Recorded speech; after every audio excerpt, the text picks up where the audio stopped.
Now, if you're dealing with panic in somebody else, or somebody's having a panic attack, believe it or not, there's a very effective way to bring this to a halt incredibly quickly. It's a really, really good technique, and it's quite straightforward. But to get it right, you need to understand why it works. So here's the key. The brain isn't capable of experiencing a really extreme emotion like panic or rage and having complex thoughts at the same time. And I mean complex as in difficult.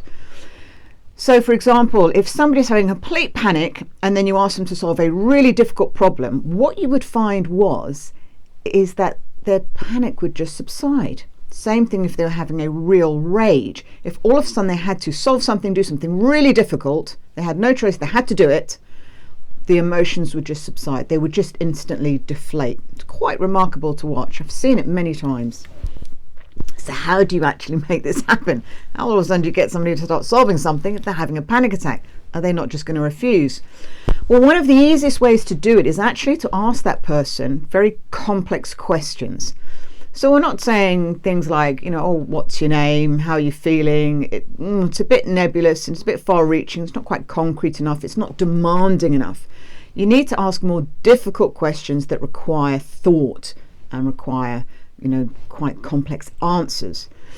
Now, the person might fight you on it initially, thinking, what are you doing? What are you asking me that for? But if you maybe tell them why, just ask them to, I'm going to ask you some questions. I just need you to answer them. It might seem a bit strange. You might wonder why I'm doing this, but just go with me. Trust me and just answer the questions that I ask you. That sometimes really in itself is enough to get them to focus on you and go through this process. If you're still doubting me, try this next time you've got a moment and you'll see why and how this principle works, why this theory works. So next time you're out and about walking, whether that's off to the train station or out walking the dogs, see if you can walk quite quickly, more quickly than is comfortable for you. So you have to concentrate on it to walk that quickly. Now, at the same time as you're walking at that pace, do some really difficult arithmetic. Yeah, something really hard, which you would, even struggle with if you were sat down at the kitchen table. 42 times 22, 347 minus 146. Something you have to really focus on, unless you're a complete maths whiz. What you will find is that as you start to work on this issue, you naturally slow down, and you will slow down to a much, much slower walking pace, because the brain cannot do both. The energy really can only go in one place in one direction. So this is the thing. This is what's happening when you speak to somebody who's having a rage or a panic and you're getting them to talk to you intelligently, using the frontal cortex, answering lots of very, very difficult questions. What you need to do is to get them to talk. This is what this is all about. Asking them questions to get them to think and to get them to talk. So no more talking at them, get them to talk to you. Something else that's really useful in understanding what people are experiencing when they're feeling really anxious or perhaps really down or depressed is understanding how mood is linked to memory.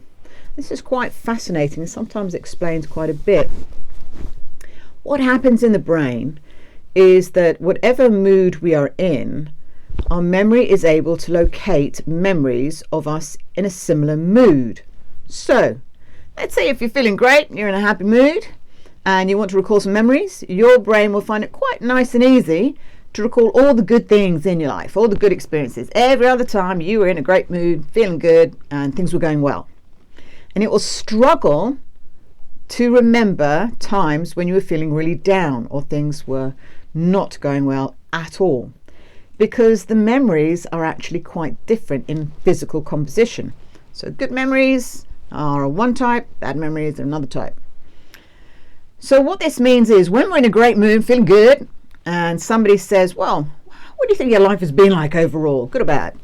Because we can really easily now remember the good stuff and we're struggling to connect to the bad memories, our response will probably be, well, overall, it's been pretty good. Yeah, on balance, I'm happy.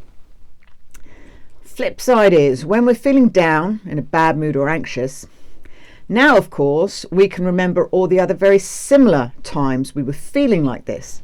So we remember the bad times. We remember when everything went wrong, when we felt like it was the end of the world and nothing was going to get better. And of course, if someone were to ask you in that moment, looking back across your life, how do you think it has been overall?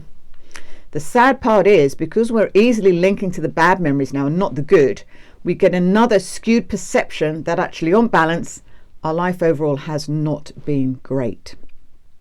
So either way, we're getting a distorted view of our life. We're not getting the realistic picture. And of course, if we're in a good mood, well, it's not so bad.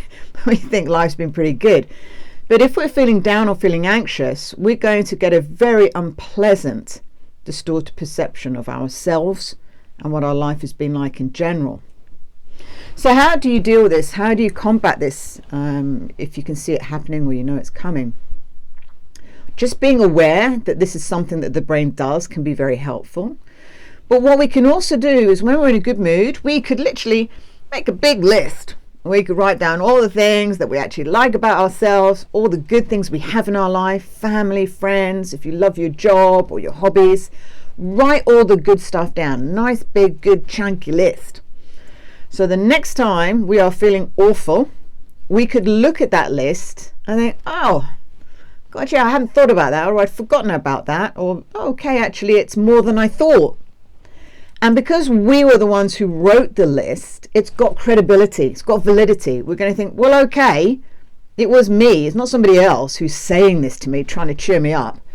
I wrote this list, so I believe myself. I know what I wrote was correct.